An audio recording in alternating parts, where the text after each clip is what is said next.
totally true. I mean, life is always moving forward, things change, relationships change, someone might pass away, someone might be born, right? And that all drives different things that change, which, these documents are time stamped, but they are living, right? They're continuing to move forward with you. So updates are super important Yep. and necessary.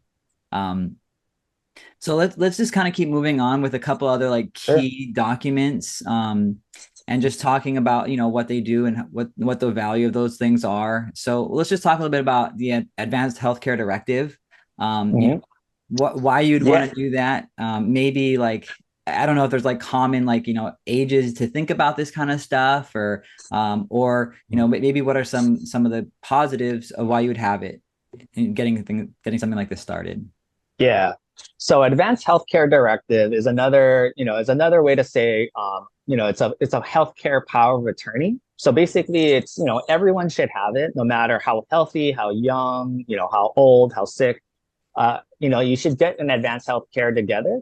And that basically nominates who you want to make medical decisions in the event that you're not in the position to do so. And so that's, very critical, document to have because you never know when you're going to be in that position where you're not able to speak for yourself. Who's going to understand, what your values are in terms of how you would want to be treated, right, in certain situations.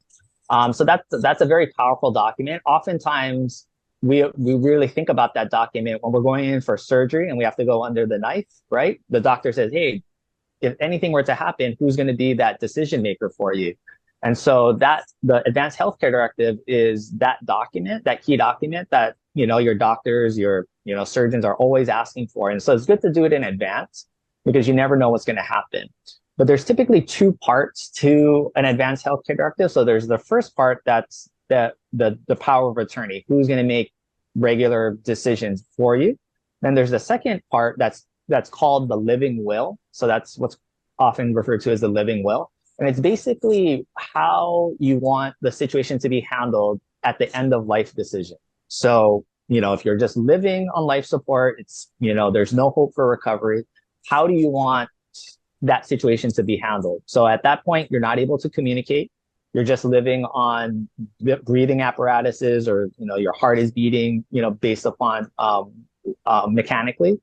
And you can make a decision. Okay, if there's no hope for recovery, do I want to remain on life support as long as reasonably possible, or do I want to be removed off life support and then pass away naturally? People have different, in my experience, people have different views on this, and so it's kind of one of those things. Sometimes personal experience influences that. Maybe they've seen a loved one pass away in a certain way, and that kind of influences how that decision is made. But it's a very sobering thought, in terms of thinking through how do I want to that situation to be handled. And that gives you, the person who's creating the living will, that power to tell your family, this is what I want. Exactly. Right. And that's another vehicle to kind of avoid disputes among family members. I've seen the classic situation where there's, multiple children. They say, no, this is what mom would have wanted. No, this is what mom would have wanted. But that document will speak for you in that situation that, hey, this document says this is what, mom or dad wanted. And, we're going to follow these instructions. And so that's kind of one of the benefits for that type of, for this particular document is not only getting this, who's going to make your decisions in normal situations, but also that end of life decision where emotions run high, circumstances are, pretty intense usually at that time and is very emotional. And, having that decision made ahead of time kind of helps that process go a little bit more smoothly.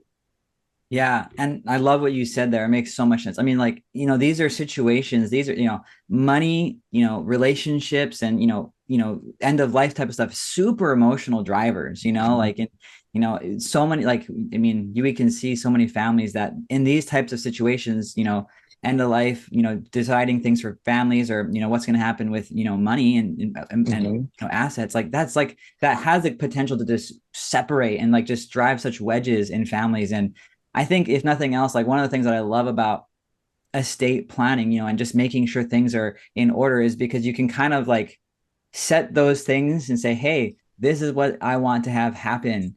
And like Mhm. that's why I feel like, so for me, like, I'm in my 30s, I have, an advanced health care directive, and so it's like, at the end of life, I hope not to use it till that point in time, but like, hey, like Right. here's it's not like my kids' responsibility to decide, who's, I don't want dad to die. I don't want, I don't mom to die, Mhm. hey, we've already helped them make those decisions, Mhm. and it just helps, and again, can't eliminate the emotions completely, but it just Yeah.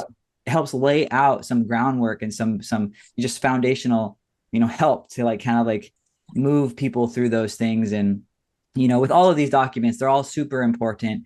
And advanced healthcare directive is really no different, like you explained. Yeah, and that's probably one of the more practical ones, I think, of your, you set up your estate plan and, the trust will kind of do its thing and move along in your lifespan. But the advanced healthcare directive is probably the one that you're going to use maybe the most often, maybe next to your power of attorney.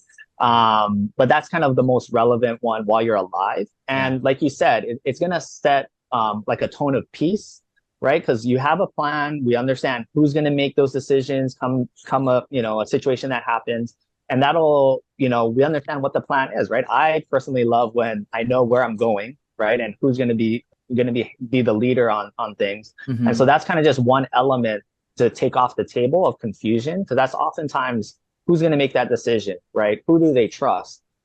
Even for the individual that's going through that process, is I have peace of mind knowing that, my son, my wife will be making those decisions, and I don't have to, be concerned about that.